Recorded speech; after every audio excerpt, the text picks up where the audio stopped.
तो स्टूडेंट्स आपने इस एक्सरसाइज को पिछली वीडियो में सुना। तो जहाँ से वहाँ हमने छोड़ा था काम, अभी यहाँ से शुरू करते हैं उसको। हम पहुँच गए थे, हमने पहली डिवीजन कर ली थी डिवीजन मेथड की। उसके बाद सेकंड डिवीजन हमने स्टार्ट कर दी थी। तो कॉमन चीज़ हटा के हमारे पास x-5 जो पहले डिवीजन से हासिल हुआ था। अब हमने क्या करना है, उस x-5 को बाहर रख के हमने जो पिछले डिवीजन में चीज़ बाहर रखी थी, जिस इक्वेशन को बाहर रखा था, अब हमने उसको अंदर डाल के उसको डिवाइड कराना है जो पहली डिवीजन से हमारे पास रिमाइंडर हासिल हुआ है। तो डिवीजन का तरीका तो सेम ही है। एक्स को यहाँ पे एक्स स्क्वायर बनाने के लिए मैंने मल्टीप्लाई कराना है एक्स से मल्टीप्लाई करा, ये बना एक्स स्क्वायर, -5 बना -5x।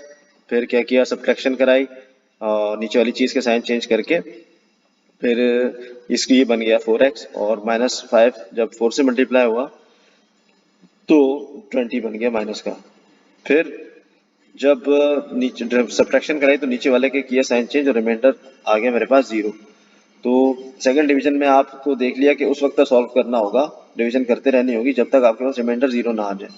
जब 0 आ जाए इसका मतलब ये है कि जिस चीज़ से आपने डिवाइड कराया था x-5, वो पहली डिवीजन से आपको हासिल हुआ था और सेकंड डिवीजन में आपने डिवाइड करा के रिमाइंडर 0 तक ले आए, तो ये बन जाएगा आपका हाईएस्ट कॉमन फैक्टर x-5। आप क्या करें, इसको उठा के सिंपल जो आपने पहला फॉर्मूला लिखा था यहाँ पे 1 इम्प्लाइज दैट करके एलसीएम इज इक्वल्स टू ये px की जगह पहली इक्वेशन, qx की जगह दूसरी इक्वेशन करके आप एचसीएफ नीचे लिख दें। अब अगले स्टेप में आपने क्या करना है, आपने किसी भी एक इक्वेशन को पकड़ना है और डिनोमिनेटर से कराना है डिवाइड। यहाँ मैंने पहली वाली इक्वेशन को अंदर रखा और डिवाइड का साइन लगा के मैंने डिनोमिनेटर को बाहर रख के डिवीजन स्टार्ट करके सिंपल उसी तरीके से डिवीजन की, और इस वाली इक्वेशन को अभी मैंने साइड में रखा।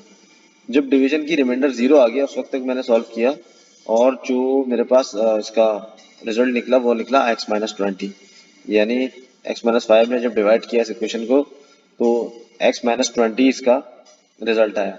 वो रिजल्ट अब जो मैंने है वो यहाँ पे रखते हैं एलसीएम के फॉर्मूले।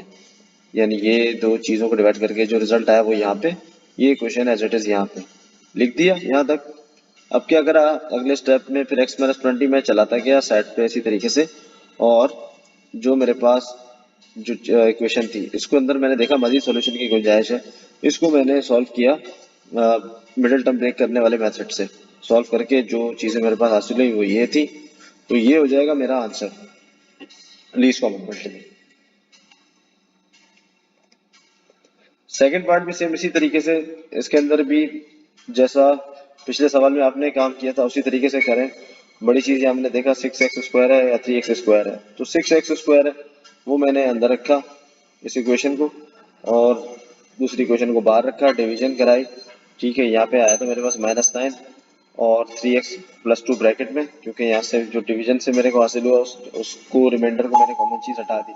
मुझे पता है कॉमन चीज़ हटा के जो चीज़ बचती है उसको मैं डिवीजन के तौर पे यूज करता हूँ अगले उस पे अगले डिवीजन में, और जो इक्वेशन मैंने पिछले डिवीजन में बाहर रखी है उसको मैं रखता हूँ अंदर। फिर मैंने 3x को 3x² बनाने के लिए पहले x से मल्टीप्लाई कराया, फिर जो सब्ट्रैक्शन के बाद चीज़ हासिल हुई 12x को 3x बनाने के मैंने 3x को 4 से मल्टीप्लाई करा के फिर डिवीजन करी, और बॉटम चीज़ के साइन चेंज करके रिमाइंडर 0 आने तक सॉल्व करके लिख दिया कि HCF जो मेरा हासिल हुआ है वो 3x+2 है, वो ये रहा। फिर क्या किया, एलसीएम का फॉर्मूला मैंने यहाँ पे लिखा और दोनों इक्वेशन को मैंने उतारा, px और qx को, और HCF जो मेरे पास हासिल हुआ था 3x+2 वो मैंने नीचे लिख दिया।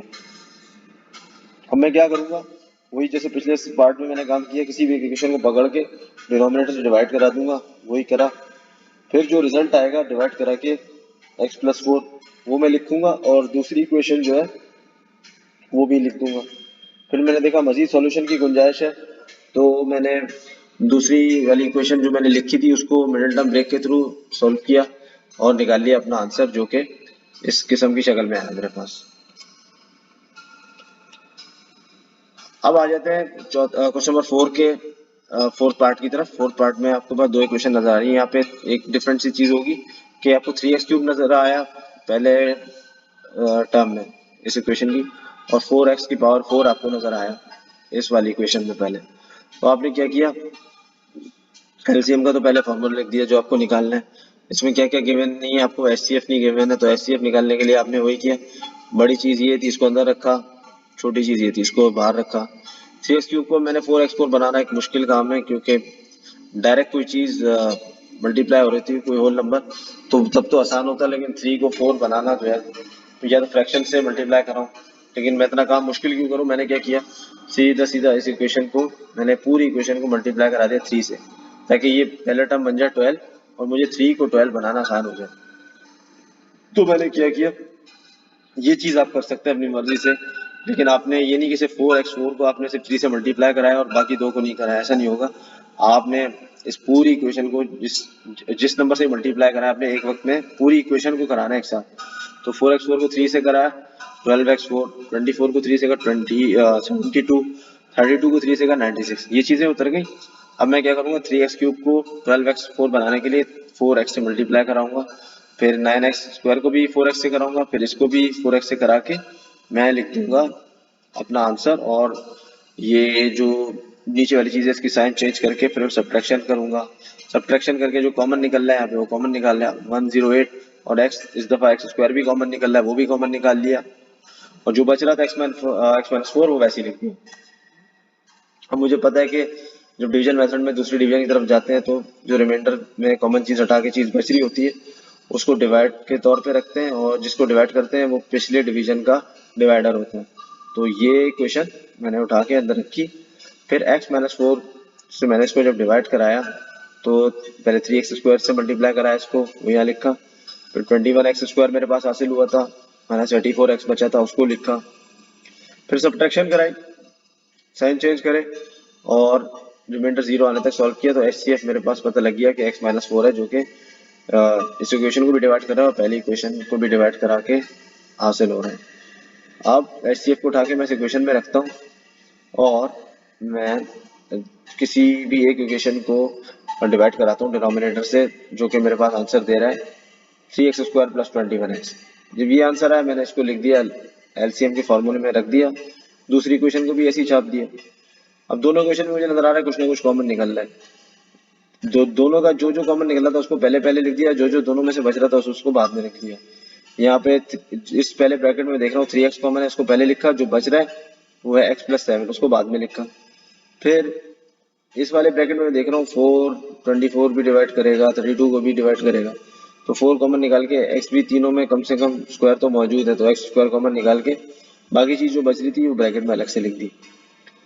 फिर पहली जो दो वाली चीजें 12x³ मल्टीप्लाई करके वो लिख दी, x+7 लिखा, और जो ब्रैकेट सेकंड था उसको मिडिल टर्म ब्रेक करके मैंने खोल के लिख दिया। फिर ये चीजें नीचे ऐसे चलाता गया सिंपल सिंपल, और इसको उस वक्त तक सॉल्व किया जब ये दो सिंबल ब्रैकेट्स के फॉर्म में मेरे पास आ गया, और मैंने इसको शो कर दिया LCM के स्टाइल में। फिर पांचवा पार्ट है, पांचवा पार्ट आसान सा है, आपको PX भी गिवन है, QX भी गिवन है, HCF भी गिवन है, LCM निकालना है, बहुत आसान है। सीधा सीधा फार्मूला रखें, जो जो चीजें गिवन है उनको उठा के फार्मूले में डालें, और किसी भी इक्वेशन को पकड़ के डिनोमिनेटर से डिवाइड कराएं, जो कि ये कराया हुआ है, जैसे पिछले वीडियो में आपको सिखाया है और इस वीडियो के भी स्टार्ट में सिखाया है, उस तरीके से डिवाइड कराएं, जो चीज़ जब तक रिमाइंडर ना 0 आ जाए। फिर आपने फार्मूले में चीज़ें रख के आपने ये दूसरी क्वेश्चन भी ऐसी छाप दी, और देखा कि ये क्वेश्चन मजीद जो है ना सॉल्व हो नहीं सकती, अगर आप उसको कोशिश करेंगे मिडिल टर्म ब्रेक वाले फार्मूले के तरीके कार से, तो ये सॉल्व होगी। तो इसको यहीं पे छोड़े, यही बन जाएगा आपका आंसर। फिर क्वेश्चन नंबर 6 की तरफ गए, यहाँ पे HCF LCM और एक इक्वेशन गिवन है, दूसरी इक्वेशन आपको फाइंड आउट करनी। आप वैसे ही फॉर्मूले को जो है ना जो थोड़ा सा मैनिपुलेट करें, तो HCF जाके LCM से मल्टीप्लाई होगा, और यहाँ QX फाइंड आउट करना है तो PX यहाँ से हट के नीचे आ जाएगा, वही यहाँ पे लिखा है। चीजें जो जो गिवन है उनको डालें फॉर्मूले में, ये इस शक्ल में आ गए। आप ऊपर x³ वाली इक्वेशन को अब नीचे वाले x² वाली इक्वेशन से डिवाइड करें तो काम ज्यादा आसान है, बजाय इसके कि आप x+3 से डिवाइड करें। तो आपने जो ऊपर वाली इक्वेशन उसको नीचे ऊपर अंदर लिखा, डिनोमिनेटर को बाहर रख के आपने निकाल लिया अपना आंसर, x-1 आपके पास आ रहा है। जो तक रिमाइंडर 0 नहीं हो जाता, आपने इसको डिवाइड करके निकाल लिया ये आंसर।